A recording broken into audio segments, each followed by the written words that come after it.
Assalamualaikum warahmatullahi wabarakatuh. Di sini kami dari kelompok 4 dengan anggota Dewi Nur Alifah, Dia Anisatun Nabila, Dini Mawadah, Eka Hidayatin, Emilia Rizkia, dan Vicky Mawadah akan mempresentasikan sebuah buku yang berjudul Ide dan Realitas Universitas Islam karya Syed Muhammad Naqib Al-Atas. Bahasan yang pertama yaitu ide dan realitas Universitas Islam. Masalah yang paling mendasar yang dialami dunia muslim belakangan ini, seperti masalah sosial, ekonomi, dan politik, adalah masalah ilmu pengetahuan atau knowledge. Pernyataan ini sangat unik dan signifikan, sebab berbeda dari kebanyakan pembaru muslim sejak awal abad ke-19. Al-Atas berulang-ulang menyatakan bahwa masalah paling mendasar yang dialami dunia muslim adalah masalah ilmu pengetahuan. Mengapa demikian? Karena beliau menganggap universitas sebagai sebuah institusi yang paling kritis yang darinya akan bermula revivalisme atau kebangkitan dan reformulasi. Nah, kayak gitu. Jadi Al-Atas berpendapat bahwa penekanan dan pendidikan tinggi, khususnya universitas, sebagai interpretasi yang benar terhadap hikmah ilmiah yang menjadikan pendidikan orang dewasa sebagai target utama misi sebuah nabi. Nah, dari sini pula tuh bisa disimpulkan bahwa tujuan dasar misi nabi itu mendidik individu menjadi dewasa. Di sini pula dijelaskan kualitas suatu negara tercermin dari institusi-institusi pendidikan tingginya yang ditandai dengan menebarnya pengaruh suatu negara atau kebudayaan dengan mengembangkan kajian-kajian intelektual untuk memperkenalkan khazanah dan warisan keilmuannya. Nah, pentingnya pendidikan tinggi secara strategis dan kultural memang tidak ternilai. Oleh karena itu, ketika menebar pengaruh suatu negara atau kebudayaan, biasanya cenderung mengembangkan kajian-kajian intelektual untuk memperkenalkan khazanah dan warisan keilmuannya. Karena keberhasilan dalam membina sebuah universitas Islam merupakan suatu kerja yang sulit, karena terutama kurangnya kepemimpinan intelektual yang benar dan dukungan dari para ilmuwan, staf, dan mahasiswanya. Universitas Islam sebagai mikrokosmos. Di dalam konferensi dunia kedua di Islam Baghdad 1980 menyatakan dengan perumpamaan bahwa manusia seperti sebuah kota atau pemerintahan miniatur, sebuah mikrokosmos alam kecil jika dibandingkan mikrokosmos alam jagat raya. Oleh karena itu, potensi dasar manusia yang diberikan Tuhan harus dikembangkan melalui pendidikan. Dalam hal ini, setiap manusia membutuhkan pendidikan sebagai proses mendewasakan diri agar dapat memenuhi kebutuhan hidupnya sehari-hari tanpa pertolongan orang lain. Atas memandang bahwa universitas harus mencerminkan manusia tidak hanya berdasarkan asas ontologis dan juga pada analisis istilah dalam proses sejarah universitas. Materi selanjutnya adalah Islam dan timbulnya Universitas Barat. Al-Atas mengatakan bahwa universitas-universitas di Barat yang terdahulu berasal dari Islam.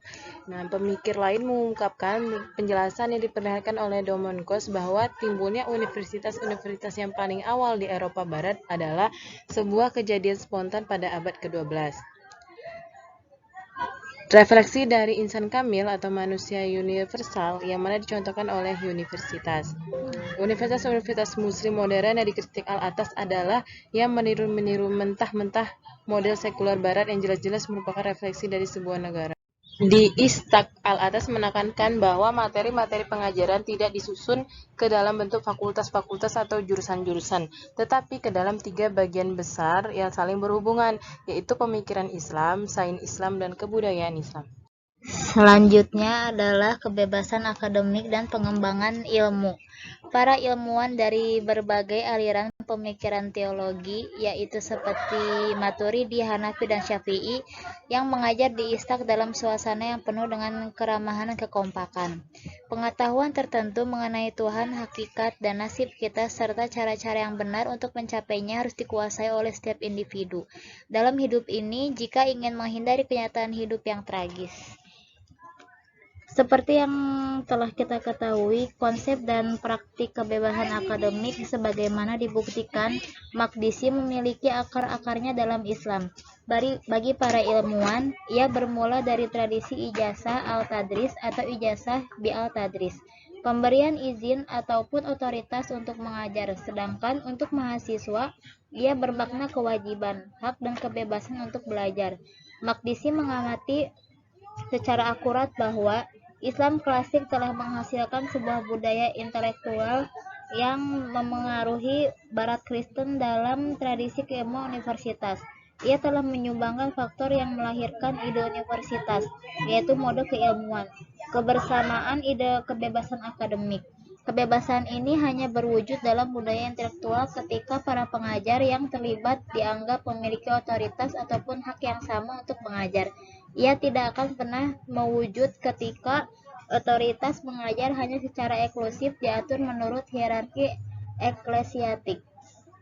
Kebebasan akademik dalam Islam klasik pada level ahli hukum dan orang awam memiliki batasan-batasan yang sama dengan konsep modern dalam kebebasan bagi profesor dan mahasiswa di universitas.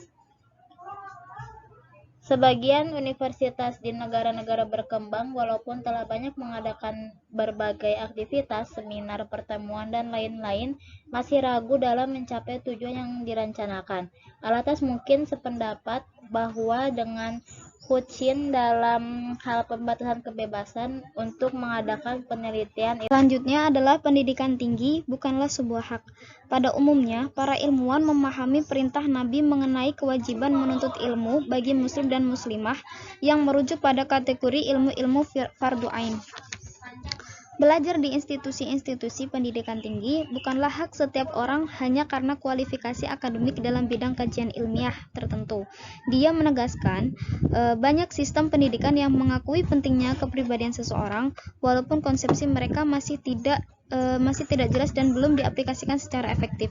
Pendapat Al-Atos bahwa pendidikan tinggi itu bukan hak setiap orang meskipun kualifikasi secara akademis.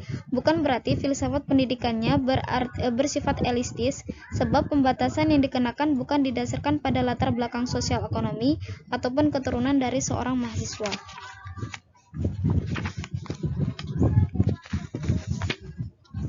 Konsepsi Al-Atos mengenai universitas yang ideal merupakan sintesis dari pelbagai ide dan prinsip yang diterapkan dalam berbagai institusi pendidikan Islam tradisional, seperti sekolah-sekolah, masjid atau jamiat, sekolah tinggi atau madrasah atau zawiyah.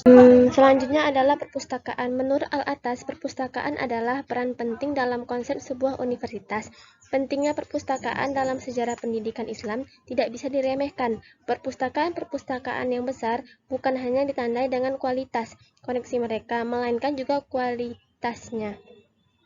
Di Istad, dia menunjukkan perhatian melalui usaha yang tidak mengenal lelah dengan menginstitusikan perkembangan perpustakaan yang bagus sebagai salah satu tujuan dan sasarannya. Al-Atas menekankan sejak awal bahwa kepala perpustakaan di Istad seharusnya suatu saat nanti seorang yang telah dilatih secara profesional dan juga memiliki seorang ilmuwan. Walaupun para ahli pendidikan di Barat memiliki pemikiran sama, penekanan Al-Atas pada dasarnya diambil dari tradisi Islam itu sendiri. Walaupun Universitas Islam menurut Al-Atas memiliki persamaan dalam beberapa prinsip dengan Universitas Liberal Barat, seperti penekanan pada pentingnya seorang individu, ilmu pengetahuan yang berfokus pada nilai integrasi, dan penjelasan akan menggarisbawahi perbedaan mendasar antara Universitas Islam dan Universitas Liberal. Sekian presentasi yang kami sampaikan. Apabila ada kesalahan, mohon dimaafkan. Wassalamualaikum warahmatullahi wabarakatuh.